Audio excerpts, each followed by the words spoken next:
Hello guys, welcome back to my channel. तो आज के इस वीडियो में हम बताने वाले हैं सीटेट एग्ज़ाम 2024 के लिए हमारी क्या स्ट्रैटेजी रहने वाली है, कैसे इस एग्ज़ाम में हम 130 प्लस मार्क्स ला सकते हैं और कैसे इसको हम फर्स्ट अटैम्प्ट में ही क्लियर करेंगे, ये भी मैं आज आपको इस वीडियो में बताऊंगा। इस तरीके की पीपीडीटी बनाने में हमें बहुत ज़्यादा वक्त लगता है और बहुत ज़्यादा मेहनत लगती है।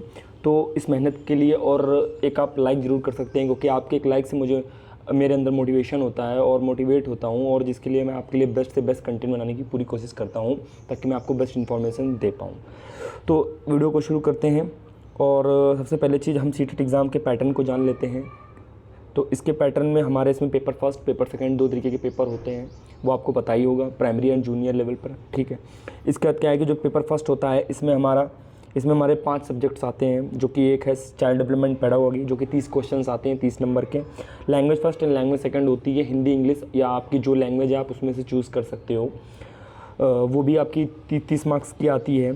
और इसके बाद इसमें 30 मार्क्स की आपकी मैथमेटिक्स होती है, और इन्वायरमेंट स्टडीज़ यानी EVS बोलते हैं इसको, ये भी आपकी 30 मार्क्स की होती है, 30 क्वेश्चंस। ठीक, टोटल आपके क्वेश्चंस होते हैं 150, जिसमें से अदर कैटेगरी के लिए आपको अदर पासिंग मार्क्स होते हैं, वो आपको पता होगा, वो आपको लाने रहते हैं। अब हम बात कर लेते हैं कि exam pattern, CTET exam pattern का पेपर जो सेकंड होता है उसके बारे में। इसमें भी आपका चाइल्ड डेवलपमेंट पेडागोगी होती है, दोनों में चाइल्ड डेवलपमेंट पेडागोगी जो होती है वो कॉमन होती है, बट सेकंड पेपर में थोड़ी सी अच्छी लेवल की पेडागोगी पूछी जाती है ना। तो इसमें भी आपके 30 क्वेश्चंस रहते हैं, और वही सेम पैटर्न है आपका लैंग्वेज फर्स्ट और लैंग्वेज सेकंड को लेकर के, दोनों में ही आपके 30 क्वेश्चंस आते हैं।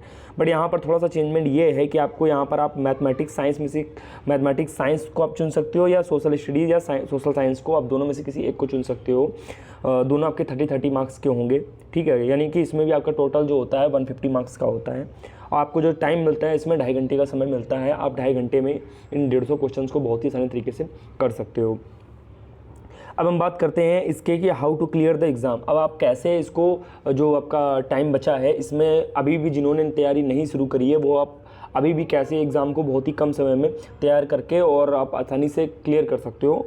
सबसे पहले चीज़, फॉलो सम इंपॉर्टेंट पॉइंट्स। आपको क्या इंपॉर्टेंट पॉइंट फॉलो करने हैं वो ज़रूर जानना, क्योंकि देखो बहुत सारे लोग क्या करते हैं कि केवल जब समय बहुत कम बचता है उनके पास, तो वो केवल क्या करते हैं, पॉजिटिव और नेगेटिव वर्ड्स देख करके जाते हैं। तो मैं आपको बिल्कुल सजेस्ट नहीं करूँगा इस तरीके का, ये सब फालतू की चीज़ें हैं। जब तक आपका सिलेबस कंप्लीट नहीं होगा तब तक आप बिल्कुल भी अच्छी परफॉर्मेंस नहीं कर पाओगे, क्योंकि आप वो वाला ज़माना चला गया कि केवल आप पॉजिटिव नेगेटिव वर्ड्स देख करके गए और आपका क्वेश्चंस वहाँ पर सही होने लगे। तो ऐसा बहुत ही कम चांसेस होता है, क्योंकि एग्जामिनर को भी पता है कि बच्चे पॉजिटिव नेगेटिव वर्ड्स देख करके आएंगे, तो वो ऐसे क्वेश्चन सेट करेगा जिसमें आप बहुत ही कम पॉजिटिव नेगेटिव वर्ड्स को फाइंड कर पाओ। और कभी कभी ऐसा होता है कि जो आंसर होता है वो ना कि पॉजिटिव नेगेटिव वर्ड्स के अकॉर्डिंग हो, कभी कभी क्या होता है कि एक कथन के तौर पे दे देता है हमें, तो हमें उसके अकॉर्डिंग करना होता है। तो वो तो क्वेश्चन के ऊपर डिपेंड करता है कि क्वेश्चन कैसा है। तो सबसे पहले चीज़ आपको क्या फॉलो करना है मैं ये बता देता हूँ। Complete syllabus with in 1 month. देखो अभी आप मई चल रहा है, आपका जून है, फिर जुलाई में आपका एग्जाम होगा, तो अभी आपके पास 1 महीने का समय है। मान लो आप अगर आप डेली 1 घंटा या 2 घंटे भी देते हो प्रत्येक सब्जेक्ट्स को, तो आप क्या है कि आप बहुत ही अच्छी तरीके से थ्योरी पोर्शन को कंप्लीट कर लोगे। और जब आपकी थ्योरी पोर्शन कंप्लीट हो जाएगा ना, तब आपके क्वेश्चंस बनने लगेंगे, क्योंकि उसको आप मल्टीपल टाइम रिवाइज कर सकते हो। जो आपके खुद के सेल्फ नोट्स होंगे, और मैं पूरा बताऊंगा कि आपको कहाँ से पढ़ना है, क्या करना है, मैं सब कुछ बताऊंगा। तो अब क्या है कि थ्योरी जब आपकी कंप्लीट हो जाएगी, तब उसके बाद आपको केवल प्रैक्टिस करनी है। तो पहला हमारा स्टेप है कि complete syllabus with in 1 month, यानी आपको 1 महीने के अंदर पूरा सिलेबस कंप्लीट कर लेना है, चाहे कितने भी सब्जेक्ट्स हों, 5 सब्जेक्ट्स का कंप्लीट कर लेना है। फिर इसका सेकंड स्टेप है आपकी कि आपको प्रैक्टिस 5 ईयर क्वेश्चन पेपर। आपको क्या करना है कि 5 साल के क्वेश्चन पेपर्स को आपको सॉल्व करना है। पहले आपको थ्योरी कंप्लीट करनी है, थ्योरी कंप्लीट करने के बाद 5 साल के जो क्वेश्चन पेपर हैं आपको उनको सॉल्व करना है। बस इतना बहुत है, इतना सफिशिएंट है, आपके क्वेश्चन बहुत अच्छी तरीके से बनने लगेंगे। फिर इसके बाद क्या है कि डोंट डू दिस थिंग्स। आपको क्या नहीं करना है ये भी हमें पता होना चाहिए कि हमको क्या नहीं करना चाहिए, क्योंकि बच्चे जब बहुत ही कम समय बचता है तो बच्चे क्या करते हैं, आप बच्चे यही फॉलो करने लगते हैं कि ट्रिक्स देखते हैं यूट्यूब पर जाकर के, कोई क्या ट्रिक्स है। हाँ, ट्रिक्स होती हैं इसमें, सीटेट में ट्रिक्स होती हैं, बट ये नहीं कि आप पॉजिटिव नेगेटिव वर्ड्स के थ्रू ही आप पूरा पेपर सॉल्व करने की कोशिश करो, तो ऐसा बिल्कुल भी नहीं होगा। ठीक है, जैसे कि नंबर 1 पॉइंट है हमारा, don't depend only positive negative words. आपको पॉजिटिव नेगेटिव वर्ड्स पे नहीं डिपेंड होना है। ठीक है, इसका सेकंड क्वेश्चन है हमारा, don't go for long options. तो यानी कि आपको बिल्कुल भी लॉन्ग, ऐसा नहीं है कि ऑप्शन देखा आपने और आप लॉन्ग ऑप्शन की तरफ ही आपको लॉन्ग ऑप्शन की तरफ नहीं जाना है बिल्कुल भी, क्योंकि ज़रूरी नहीं है। कभी कभी क्या होता है कि कुछ वर्ड्स ऐसे यूज किए जाते हैं जिनका मतलब बहुत बड़ा होता है ना, और आपने सोचा और उसमें बहुत सारे ऑप्शन दिए गए जिसमें से लॉन्ग आंसर होगा, तो ज़रूरी नहीं है कि आपका लॉन्ग ही आंसर एकदम करेक्ट हो। तो इसीलिए मैं आपसे कह रहा हूँ कि इन चीज़ों को आपको बिल्कुल भी फॉलो नहीं करना है।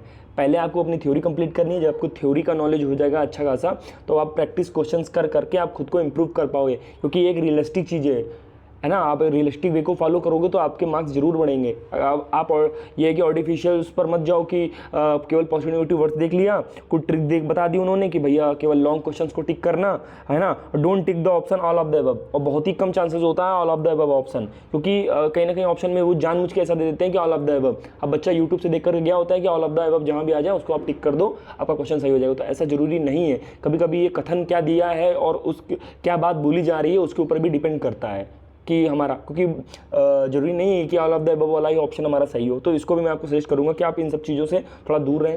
सबसे पहले आप क्या करें कि आप अपना सिलेबस को कंप्लीट करें विद इन 1 मंथ। आपके पास आसानी से अगर आप करना चाहोगे, डेली का 1 घंटा भी दोगे नोट्स बनाने में प्रॉपर, तो 1 घंटा आपका वीडियो देखने में और 1 घंटा नोट्स बनाने में लगेगा। ज़्यादा से ज़्यादा 2 घंटे आपके लगेंगे, ठीक है, एक सब्जेक्ट्स में। तो आप क्या है कि अच्छे से नोट्स बना लोगे। जब आप सेल्फ मेड नोट्स बनाओगे तो आपको बहुत ज़्यादा बेनिफिट होगा। आपके इस एग्ज़ाम में भी, आगे आने वाले एग्ज़ाम्स में भी आपको काफ़ी ज़्यादा फ़ायदा मिलेगा, ठीक है। और इसका मैं बता देता हूँ कि who is a best teacher. तो इसमें हमारे 2 टीचर्स बहुत ही ज़्यादा बेस्ट हैं सीटेट के लिए। एक है सचिन चौधरी सर और दूसरे हिमांशी मैम हैं, जो कि दोनों ही बहुत ज़्यादा अच्छा पढ़ाते हैं। दोनों की लिंक मैं डिस्क्रिप्शन में दे दूंगा, आप वहां जाकर दोनों के चैनल को देख सकते हो। और जिस टीचर से आपकी ट्यून मैच होती है, आप उनका वीडियो देख करके अपना सिलेबस को कंप्लीट कर लो सबसे पहले।